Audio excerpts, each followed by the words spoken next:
YouTube, Niner Empire, what is going down? Welcome back to another video. So obviously, 49ers taking on the Cincinnati Bengals tomorrow.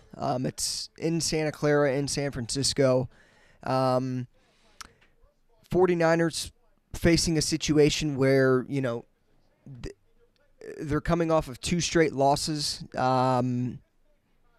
This is a must-win game for the 49ers, in my opinion, and I think a lot of other Niners fans out there can probably agree. And the reason it is a must-win game, obviously it's no playoff game, it's not the Super Bowl, but the reason it is a must-win game for the 49ers is simply because, excuse me,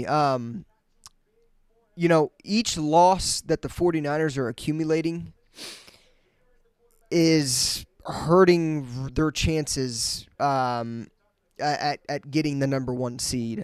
Same with the Cincinnati Bengals as well. I mean, I think the 49ers at this point in time, knowing how the season has went for both, teams, I truly think that the 49ers are probably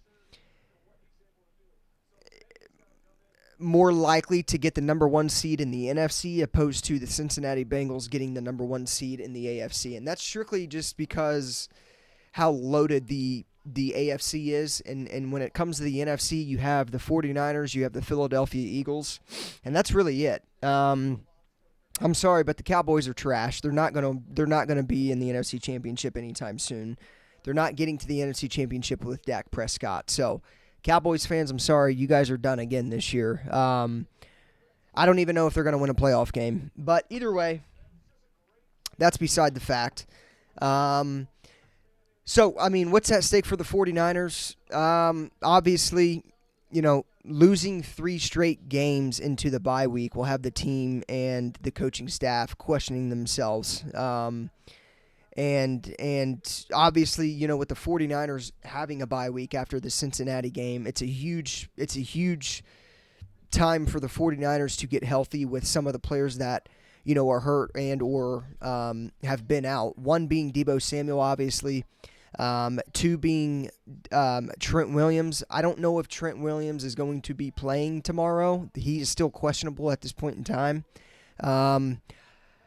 But again, I mean, it's going to give the 49ers, a boost of confidence going into the bye week to get healthy, to get back to the drawing board, and then obviously focus on, the tough stretch of games that the 49ers have after the bye week. Because obviously, and I've been saying this in recent videos, but the 49ers stretch of games after the bye week is pretty tough.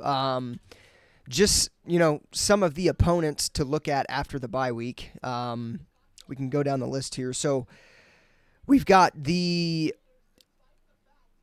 Jacksonville Jaguars, which would be week 10. Week 11. So Jacksonville, week 11, November 12th. Then you go to Tampa. That game is going to be a tough game, whether, people want to say it's going to be tough or not. That game is going to be a tough game. The 49ers are at home, but the Buccaneers have a great football team. They have a great defense. They have great offensive weapons. They made it very competitive just this past Thursday night against the Buffalo Bills. That game will be a very competitive game for the 49ers. So, should the 49ers win that game? Probably, when it's all said and done, if they're healthy, of course. But, again, as far as the 49ers losses go, I mean, obviously the last 2 weeks losing to the Browns off of a missed game-winning field goal by Jake Moody, and then just getting simply beat up by the Minnesota Vikings. Any team that the 49ers play from here on out has a chance against the 49ers. The 49ers are a very vulnerable team, and they've showed that, this past 2 weeks. So going into Tampa, or not going into Tampa, but hosting Tampa, that's a tough game. And then you look at the following week, Seahawks, Eagles, Seahawks. So that's in 3 weeks. You play the Seahawks, you have the Eagles in between, and then you play Seattle again. So all 3 of those games will be very, very tough games for the 49ers. Seattle's always going to be competing as long as they have Pete Carroll. Seattle competed with San Francisco last year in the playoffs, up until, I believe, halftime it was when they tied it. But either way, the point I'm trying to make is the 49ers stretch of games after this bye week is tough. And, that's not even counting. After that, you have the Rams again, and then you have the Baltimore Ravens, which is Christmas night, which is going to be an awesome game. But, yeah, so, the 49ers have a lot of tough games coming after this bye week. So getting this win in Cincinnati, or not in Cincinnati, but against Cincinnati, is massive for the 49ers' chances of getting that number 1 seed. So, a win tomorrow is obviously that puts the 49ers at 6-2 going into the bye week, and that is it's not the best record they could possibly have because the 49ers shouldn't have lost a game at this point in time. They should be 7-0. But any game from here on out for the 49ers is a very, very important game. You have to look ahead to the playoffs. The 49ers playoff hopes, or not playoff hopes, but 1 seed hopes will continue to dip if they continue to lose games that they should be winning. So, it's a must-win game for the 49ers tomorrow. Obviously, for the Cincinnati Bengals, that's pretty close to a must-win game. Obviously, with Cincinnati, if they lose tomorrow to San Francisco, the Bengals would then likely fall 2 games behind Baltimore in the AFC North. And that's not even counting. Obviously, Baltimore has already beat Cincinnati this year. So, the Bengals also are in a situation where they could probably use a must-win game. So, I think the biggest matchup as far as the 49ers defense goes is Charvarius Ward and Deommodore Lenoir versus Jamar Chase. As far as Charvarius Ward and Deommodore Lenoir, this is their first game of the season against one of the league's best receivers. Obviously, last Monday night, they didn't have no Justin Jefferson, so we didn't have to deal with him, thank God, because that would have been an ugly game. The 49ers would have probably gotten blown out had Jefferson played. Again, Trent Williams going into this week should play. I think he's questionable, but I think all signs are pointing towards he should play. But obviously with him not practicing this week, it is a sign that, he could be out again. Trent Williams needs to sack up, man. That's the bottom line. He's being paid like the highest paid left tackle in the NFL. An ankle injury should not keep you out that long. I get the 49ers want to take the safer approach and make sure he's fully healthy before throwing him out there. But at the end of the day, Trent Williams' ankle injury it happened against Cleveland. Trent Williams finished the entire game against Cleveland. There's no need for you to be out 2 straight games after finishing a full game. At that point, the 49ers should have just pulled him out when he was hurt in the first place.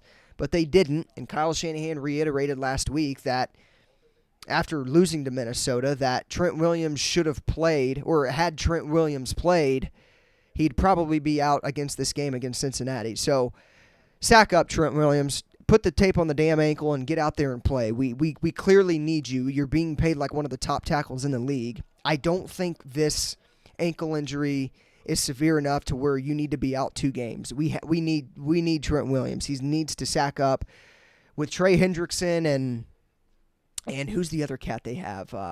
Trey Hendrickson and 99, I believe it is. Can't think of his name.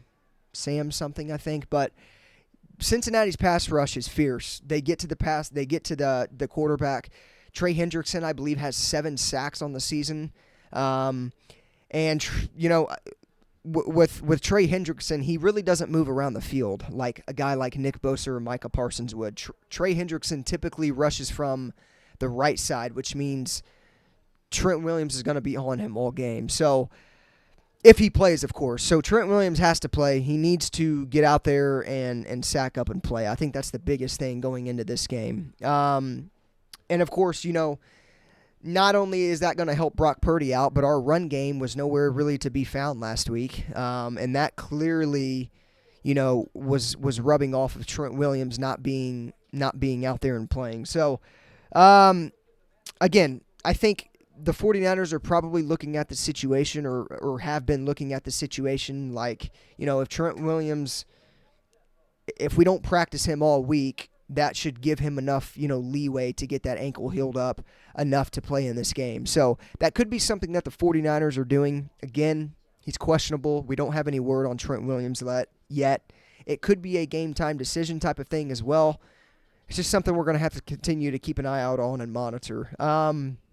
Now, as far as the 49ers' run game goes and their offense, the Bengals have one of the league's worst run defenses. They rank 30th in the league in yards per carry. Now, normally that alone can win the game for the 49ers, but, with Trent Williams not being in, the running game is clearly a question mark for tomorrow. I definitely think with Debo obviously out again, Christian McCaffrey, one of the keys to the game is getting Christian McCaffrey involved in the passing game. We obviously seen what Christian McCaffrey was able to do last week against the Vikings. He was probably the only reason the game was as close as it was. Now, Christian McCaffrey also had a fumble last week, which was his second fumble in the red zone in 3 weeks. So Christian McCaffrey, that's something that's not going to happen often. I know, obviously, fumbling 2 times in the last 3 weeks is pretty often, if you ask me, but Christian McCaffrey is the best running back in the National Football League. He understands he needs to be better at that. I am not worried about his fumbling issue over the past couple weeks whatsoever. So ball security is a big key to any game, though. I mean, any game you go into, I think the number one rule for running backs is ball security. I think that's the number one rule for everybody, receivers included. So, Christian McCaffrey, one of the bigger keys in this game is Christian McCaffrey being involved in the receiving game. Obviously, with Debo being out, Brock Purdy's stats haven't been as good as far as, playing as a quarterback. But I think, dink and dunking, especially if Trent Williams is out, I would expect Cincinnati to cause and to create some pressure.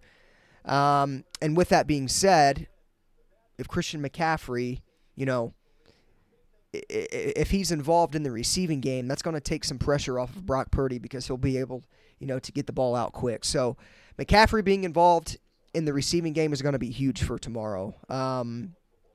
Now, as far as the 49ers defense goes, I think the main key and the biggest key to this game is the 49ers defense, starting with the defensive line, getting out hot, creating turnovers, getting to Joe Burrow. Joe Burrow's an off-schedule quarterback. He's a guy that can, make something happen out of nothing. And if you give Joe Burrow too much time, Joe Burrow will, let the plays develop and hit the open men downfield. Joe Burrow obviously has T. Higgins to throw to. He's got a hot Jamar Chase that's been tearing shit up the past couple weeks. He also has, Tyler Boyd. So Cincinnati has a very explosive offense. And when it comes to Joe Burrow, I mean, you have to create pressure and get to him, or he will just tear your defense apart. Now, Joe Burrow hasn't been the best he could possibly be this season, but that does not mean that he can't, turn up against the 49ers defense. He did against the Arizona Cardinals. Obviously, Arizona Cardinals, San Francisco 49ers, 2 completely different defenses. But the fact of the matter is if you give Joe Burrow too much time and you're not getting to the quarterback, and that's one of the big things that the 49ers have struggled with all year, Joe Burrow will create plays. He will let plays develop, and he will kill you in the passing game. So, biggest key for tomorrow, get to Joe Burrow. The 49ers pass rush has been pretty non-existent over the past couple weeks. Nick Bosa, 2.5 sacks on the season. Javon Hargrave, you guys got to turn up tomorrow. I know Nick Bosa has heard the shit talking about the 49ers defensive line. I know he has heard that, the defensive line has been underwhelming. Use that as fuel to get to Joe Burrow tomorrow. This whole game relies on this defensive line tomorrow. If you're not getting to Joe Burrow, things will be ugly. That's just the fact of the matter. The 49ers don't have all-pro corners. They don't have guys that can sit in man-to-man all game and lock them up. We don't have Patrick Surtain and Sauce Gardner. however you want to put that, whatever it is, whoever the players are, we don't have top-notch corners. We have average corners at best that are good and can make plays with help of the defensive line. So, I mean, the 49ers defensive line getting to Joe Burrow is big for everybody on that defense. So if they can create pressure, and the Bengals don't have a great offensive line either. So this is a game where the defensive line needs to wake up and start getting to the quarterback. And like I said, with the Bengals offensive line not being as good or not being as strong as it possibly could be, it's a great game for the Niners defense to overwhelm Joe Burrow and get to him. So, I think getting to Joe Burrow, creating turnovers, this is something that the 49ers need to do tomorrow. You know, Nick Bosa, I talked about this in my last video. Nick Bosa needs to, have that play have that game-changing play tomorrow where he gets a strip sack or he has a 3-4 sack game. That's not a lot to ask from Nick Bosa. He's the reigning defensive player of the year. So I'm sure that defensive line has heard what has been said in the past or just this past week about them being weak all season, and they have been weak. There's nothing else to that. But the 49ers defense is also, when it's on, and they're the best defense in the league. So they may not be statistically ranked as the best defense in the league, but from top to bottom, there's not a better defense in the league. So, I mean, like I said, starts with the defensive line, creating turnovers, getting to Joe Burrow, overwhelming Joe Burrow. That's massive for tomorrow. So, they did it last time. I believe it was 2 years ago. Maybe they played, was it last year when Ayuk won the game for the Niners in overtime in Cincinnati? It may have been last year, or maybe it was the year before. For some reason, I think it was last year. But, as far as just going back to the offense real quick, with Brock Purdy playing, he loves going to Brandon Ayuk. I think with Debo out again, you can also go to George Kittle. George Kittle should be involved. I think we'll probably see a lot more of that tomorrow too. Ayuk, Kittle leading the receiving end, just like they did against the Minnesota Vikings. So, I think a big day from Brandon Ayuk could be on the horizon. George Kittle obviously could have another big day. Brock Purdy just needs to do what he does best. Hit the open guys, throw the ball downfield, move the ball. He does best at it. I mean, it's not like me telling him or me saying this on YouTube is not going to get him to do that. Brock Purdy's going to do what he does. And he's obviously playing tomorrow. I think that's a sign that he's pretty much fully healthy. So again, get the ball to your best playmakers. Let them do their thing when it comes to yards after the catch and creating explosive plays and things like that. So get the ball to Kittle, get the ball to Ayuk. McCaffrey needs to be big in the passing game tomorrow. Cincinnati doesn't have the best cornerbacks either. They've lost a lot as far as their secondary goes. They lost Jesse Bates. They lost Von Bell. So I mean, get the ball to Brandon Ayuk, get the ball to George Kittle, get the ball to McCaffrey. And, I think it's obviously so cliche to say, get the ball to this guy, and this guy. But, I mean, that's what's got to happen. The 49ers need to involve Kittle tomorrow. I was super glad that they did that last week. It really didn't mean nothing because they still lost. But do what they did last week, get the ball to Kittle. I think he needs to be involved heavily, no matter if Debo is in or not. I think Kittle needs to be more involved in this offense. This offense is so explosive and so much better when he is involved. So, I know Brock Purdy's going to get the ball to Ayuk, but again, hopefully the 49ers have a game plan to get Kittle open because, when Kittle's dominating a game, the defense and that opposing team has no chance. So, I think like I said, the biggest keys for the game, though, McCaffrey in the passing game, the 49ers defense coming alive.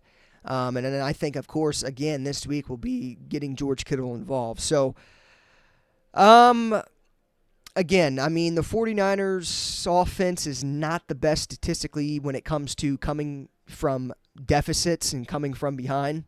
I think when it's all said and done, this game's going to be on the Niners defense. This game will be decided on how the 49ers defense plays. If the 49ers get down late in the game, statistically, they have never won when they're down late. So I think they have to get the stops on third down. I think that, you have to have an answer for Jamar Chase. He's one of the best players in the National Football League. I think you can slow him down. Jamar Chase is a guy that you can't really shut down. But again, like last week, I talked about this with Jordan Addison going into the Minnesota game. Jamar Chase will kill the safeties over the top. So, Steve Wilks has to, chill on the blitzes, not call no more stupid shit no more like we seen last week.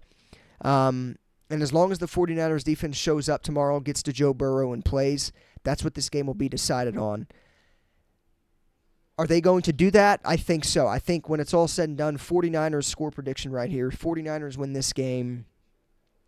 I'm going to say it's a close one. I'm going to say 28-24, Niners win it. I think the defense has that play or two that completely changes the game, whether that's a Nick Bosa strip sack or an interception or a fumble, forced fumble, Fred Warner punch, whatever the case may be. I think the 49ers defense will wake up tomorrow. I really hope I'm not wrong, but I think they will, knowing how this 49ers defense is, knowing the studs and the stars and the playmakers that we have on this defense. I feel a little more comfortable about saying that they'll, wake up tomorrow with who we have on this defense. I know them guys will come ready to play. They're hungry for a win. They need to get back in the win column. This win, obviously, this win could boost their confidence and get them going on a run here come after the bye week. McCaffrey involvement in the passing game, Kittle involvement, 49ers defense, those are the three biggest keys to the game. But I think all in all, the main key, it's got to be the Niners defense getting home to Joe Burrow, making him uncomfortable, and getting him overwhelmed. So 28-24 Niners win it. Let me know who you guys think will win in the comment section down below, and let me know the score prediction as well. But with that being said, as always, go Niners. I will probably be uploading a couple more videos when it comes to injury updates and things of that nature. I know, like I said at the beginning of this video, we don't have any word on Trent Williams yet, but he is questionable. So whenever we get word on that, obviously, I'll be updating you guys on that. But, yeah, Niners improve tomorrow. It's a great game for the defense to come alive, and I think they will. So, again, go Niners as always, and I'll see you guys in the next one.